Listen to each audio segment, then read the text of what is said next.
한국사에 조금이라도 관심이 있다면 삼국시대는 당연히 알고 있을 것이다. 이 중 백제는 4세기경 가장 먼저 전성기를 맞게 된다. 이렇게 가장 먼저 전성기를 맞았다는 것 이외에도 백제에는 한 가지 특징이 더 있다. 바로 현재의 일본과 매우 돈독한 사이였다는 것이다. 물론 다른 나라와 친하게 지낸다는 건 전혀 이상한 게 아니다. 그런데 의문점이 생기는 부분은 지리적으로 외국은 하나 가야와 더 가까운데도 불구하고 신라 가야 외는 그닥 친하지 않고 유독 백제 외는 상당히 동독한 모습을 보이고 있다. 어째서였을까? 이를 위해서 3세기경으로 시간을 돌려보겠다. 3세기경 일본의 성읍국가 중 가장 힘이 강한 나라는 야마타이국이라는 나라였다.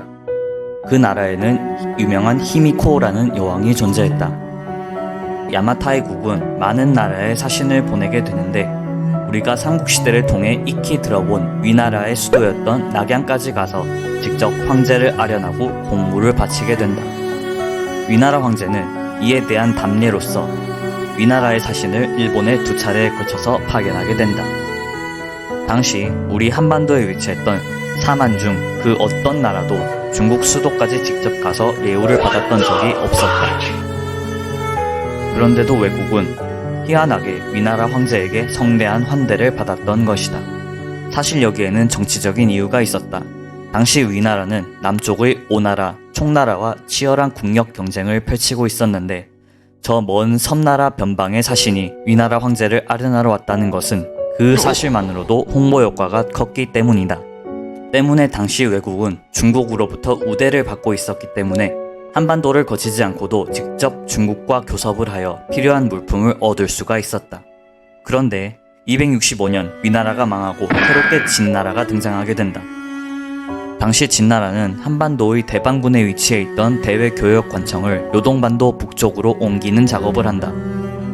때문에 외국은 이제 요동까지 배를 타고 항해를 한 후 내륙으로 더 깊숙이 들어가야 물품을 얻을 수 있었는데 너무 멀어서 도저히 엄두가 나질 않는 상황이었다.